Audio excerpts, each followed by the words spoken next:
Hi, my name is Ged Talbot. I work at Bizarre Creations and I'm a lead designer on Blur.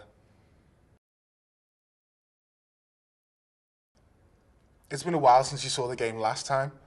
I think it was Gamescom last year. And we've been working really hard back at the office, trying to hone the game, trying to make sure that it lives up to the expectations that we've set for it. You know, we've got a vision and we need to make sure it hits the goals of that vision. And that's been what we've been concentrating most on the last 6 months. We've been working on the power-ups mostly, trying to balance them, trying to make sure that they're fun to play and don't become too frustrating at any one time.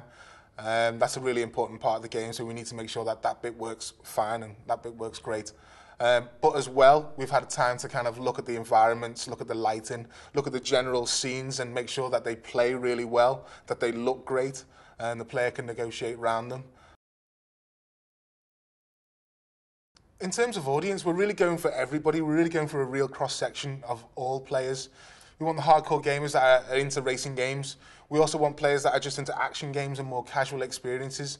We're really looking for a good cross-section of all players.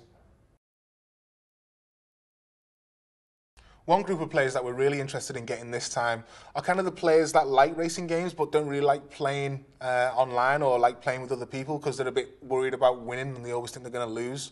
Blur kind of really gives you new ways to win that don't rely all on driver skill. So we're hoping that you're going to come in and that you're going to love the game too. The main goal for Blur is really to bring the fun back into racing, you know, so that everybody spends every moment of the game just having as much fun as possible. We don't want it to be frustrating. We don't want it to be stressful. We want it to be fun, fun, fun. While we are focused on making a game which is accessible for all players, we do realise that the hardcore players need to enjoy the game as well. So in order to do that, we've got like a really cool ranking system. You know, when you're playing online and you're ranking up, you'll be getting special rewards, special mods, special cars that'll kind of keep you coming back for more and more. So if you're one of the hardcore racers out there, don't think that we've forgotten about you.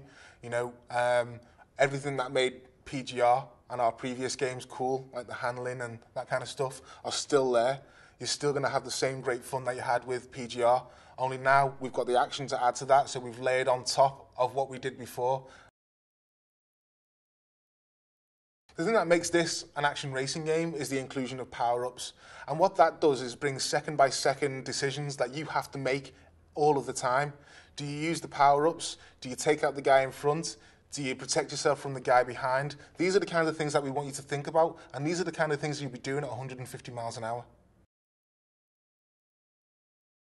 I think the thing that makes single-player fun is the sheer variety of challenges and events and game modes that we're going to ask you to play. You know, you'll be on track with 20 other racers, and then in the next race you'll be having to destroy cars on track. In the next challenge we'll be asking you to go as fast as possible. All of these things you'll be doing in the single player game. Added to that, we've got the friends challenges. So if I beat a challenge, I can then send it to you and challenge you to beat me. The bosses in the single-player game are like special characters who've got special cars and mods that you really want. In order to get them, in order to race against them, you need to complete challenges in each tier. Once you do that, the race will open and you'll have your chance to take on the boss. Why do you want to beat the bosses? So you can earn their cars. They've got special cars that you can't get anywhere else and special mods that you can use on track. In Blur, you'll be racing all over the world, in real-world locations.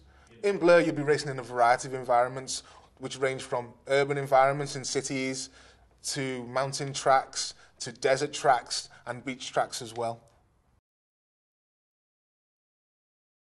We've got lots of different cars for you to choose from in Blur, over 50 in fact. The cars go from small sports cars, which are nippy and have got high acceleration, to big, heavy 4x4s that you can use to smack around the opposition. Anything goes in Blur. So for us, Blur is really all about powered-up racing, and that means one thing: power-ups. The power-ups are useful in loads of different ways. You can use them to attack other cars with shock, for instance, or mine, or you can use them to gain extra time and speed with nitro, for example. It's really the power-ups that make Blur unique and make Blur different from all the other racing games around. Even though the power-ups in Blur are really easy to use, you'll find that there's a lot of depth with them as well. For instance, if there's a guy right behind you, you can use the mine to lay a trap and stop them. Or you can fire the mine straight ahead to get the guy in front instead.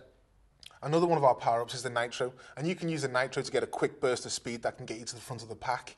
However, if you're feeling devious, you can also use the air brake feature and attack the guy behind you by smashing into him. Shunt also has defensive capabilities as well, so if someone's coming up from behind, you can quickly fire back at them and take them out. The power-up to use if you've got a lot of cars around you is the Barge. It will clear them out and hopefully slam them into a wall. Shock's a great power-up to use anytime you're not in first place. If you're lucky and it hits, Shock will slow down the leaders and allow you to catch up.